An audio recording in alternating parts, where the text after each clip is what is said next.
धरती हरी भरी हो और आकाश मुस्कुराए, कुछ करके ऐसा दिखाओ इतिहास जगमगाए। प्यारे बच्चों, सुप्रभात।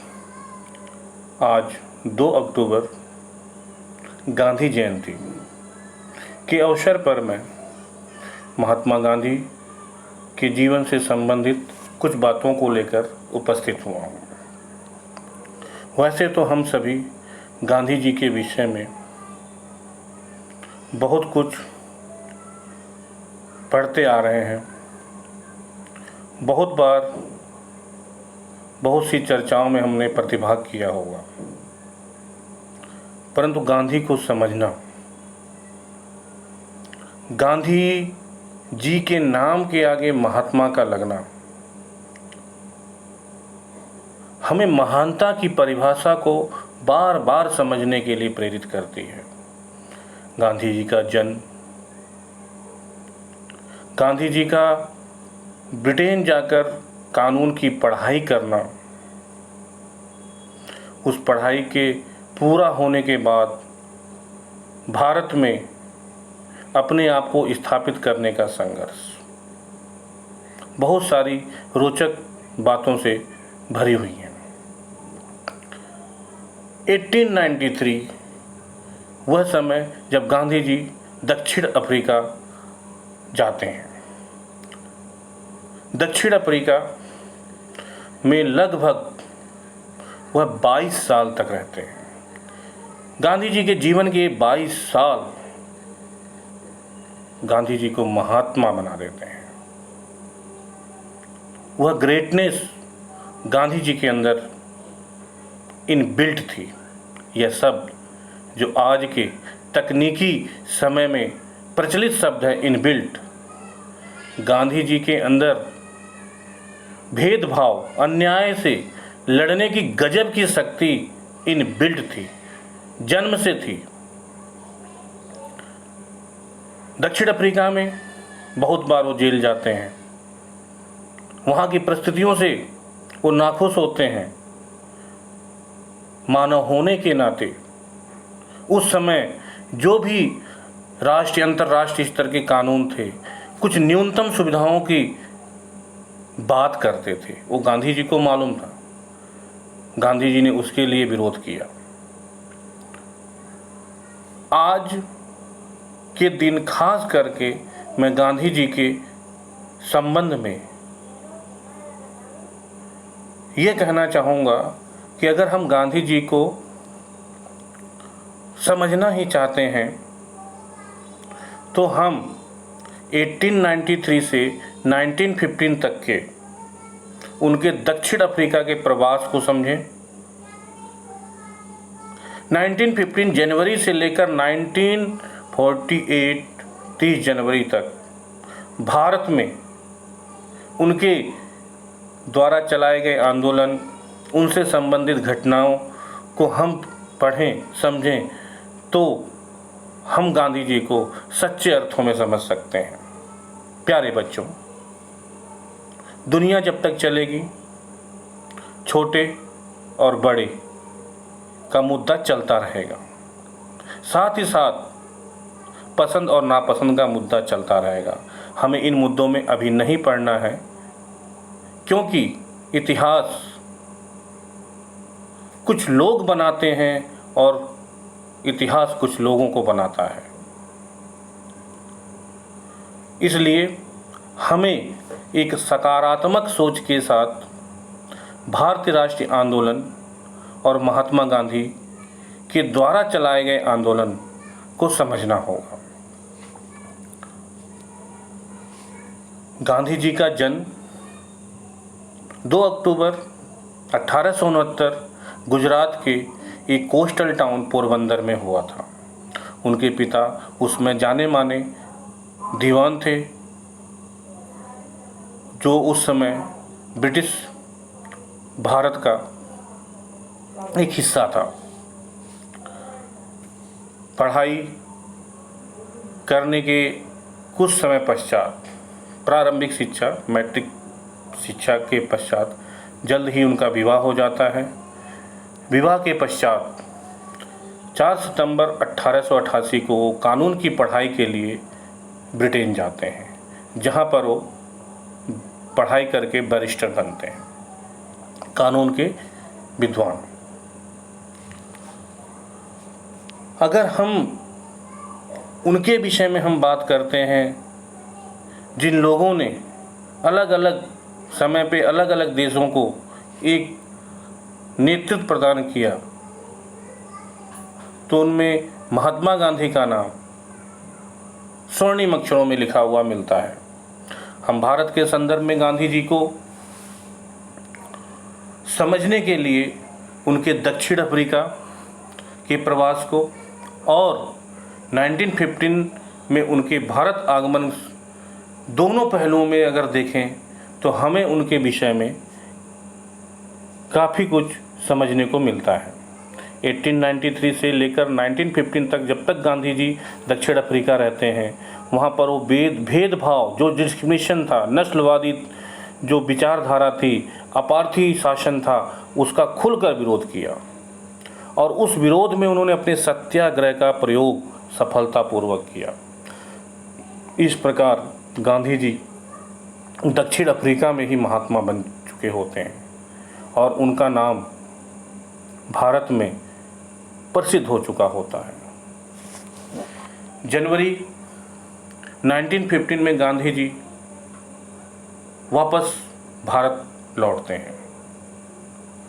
गांधी जी यहाँ पर एक सकारात्मक सोच के साथ आते हैं, क्योंकि यहाँ पर भी ब्रिटिश औपनिवेशिक शासन शक्तिशाली स्वरूप में विद्यमान था और यह समय प्रथम विश्व युद्ध का था, जो हिटलर जैसे तानाशाह फांसीवादी इटली से ब्रिटेन के युद्ध को दिखा रहा था। गांधी जी उस समय यही विचार लेकर आए थे कि हमें अंग्रेज़ों के साथ सहयोग करना है, लेकिन उनका यह विचार, यह विश्वास रॉलेट एक्ट से टूट जाता है। उस रॉलेट एक्ट के बाद गांधी जी को यह समझ में आता है कि उन्हें भारत में एक बड़ा आंदोलन चलाना होगा और उस आंदोलन में भारत के हर एक व्यक्ति को शामिल करना होगा। इस चीज़ की घोषणा गांधी जी ने 1916 के फरवरी माह में बनारस में ही कर दिया था, जब वो पहली बार सार्वजनिक रूप से लोगों के सामने आते हैं। बनारस हिंदू विश्वविद्यालय के उद्घाटन समारोह में, यह वो समय था जब भारतीय राष्ट्रीय कांग्रेस में भारतीय समाज का सिर्फ छोटा सा प्रभावशाली वर्ग देश के स्वराज शासन व्यवस्था के विषय में चर्चा करता था।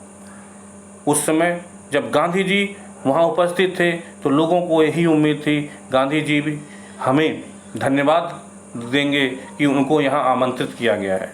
लेकिन प्यारे बच्चों, गांधी जी का वह भाषण, बनारस हिंदू विश्वविद्यालय के उद्घाटन समारोह के समय का भाषण, वाकई में उनकी खुद की घोषणा थी कि वाकई में भारत को क्या होना चाहिए। वहाँ उन्होंने सबसे पहले यही कहा था, आप भारत के सबसे प्रभावी व्यक्ति लोग यहाँ उपस्थित हैं, लेकिन बड़े दुख की बात है यहाँ भारत माता नहीं है, अर्थात यहाँ आम आदमी नहीं है। जब तक ये आम आदमी आप लोगों से नहीं जुड़ता है, तब तक आप स्वराज की कल्पना करना छोड़ दीजिए। रॉलेट एक्ट के बाद गांधी जी ने इसी को प्राप्त किया और असहयोग आंदोलन को शुरू किया। 1921 जनवरी असहयोग आंदोलन की शुरुआत, 1922 फरवरी चौरी चौरा में पुलिस स्टेशन में भीड़ द्वारा आग लगाने से गांधी जी को दुख होता है, क्योंकि वो नहीं चाहते थे कि उनके किसी भी आंदोलन में हिंसा हो। इसलिए फरवरी 1922 में गांधी जी इस आंदोलन को वापस ले लेते हैं। गांधी जी द्वारा जब ये आंदोलन वापस लिया जाता है तो देश के बहुत से बड़े नेताओं को दुख होता है, लेकिन गांधी जी अपनी बात पर कायम रहते हैं। ब्रिटिश हुकूमत उनको गिरफ्तार करती है। बहुत ही महत्वपूर्ण बात यह है, जस्टिस CN ब्रूमफील्ड जो गांधी जी को सज़ा सुनाने वाले उस समय व्यक्ति थे, उन्होंने खुद लिखा है और कहा भी था कि उनके आज तक के, उस समय तक के न्याय प्रणाली में जो भी केस आए, महात्मा गांधी जैसे व्यक्तित्व को उन्होंने नहीं देखा। भारत जैसे देश की बड़ी आबादी महात्मा गांधी को मसीहा मानती है, लेकिन अंग्रेजी हुकूमत आपको अपराधी मानती है। मुझे दुख है कि आपको मैं 6 वर्ष के कारावास की सज़ा सुना रहा हूँ, परंतु अगर ये जो घटनाएं घट रही हैं, इस वजह से सरकार आपको रिहा करने की आज्ञा देना चाहे या सज़ा कम करने की कोशिश करे, तो मुझे सबसे ज़्यादा प्रसन्नता होगी। गांधी जी 1922 के बाद 1930 में फिर सामने आते हैं,